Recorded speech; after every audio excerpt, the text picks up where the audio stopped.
Жомарт, біз азыр христиандардың мазарындабыз. Бұл епископал деген христиандардың группасы. Бұл аябай эски мазар экен. Бұл мазарда жатқан адамдар 200 жыл мурун каза болгондор. Биякта 3 нерсе менин көзүмө байкалып атат.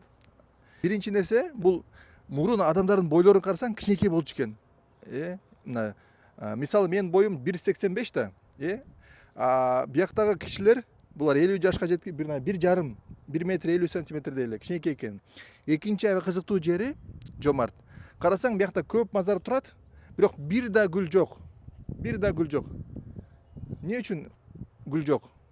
Эмне үчүн деп ойлойсуң? Жок, адамдар сүйгөн аларды.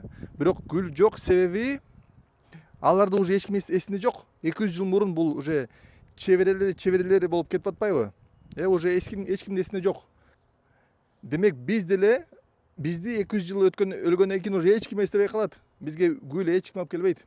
Даже карасаң Жомарт, бияктачы аттарын карасаң, даже окулбай калып атат, аттары көрбөй калат. Араң аттарын окусак болот.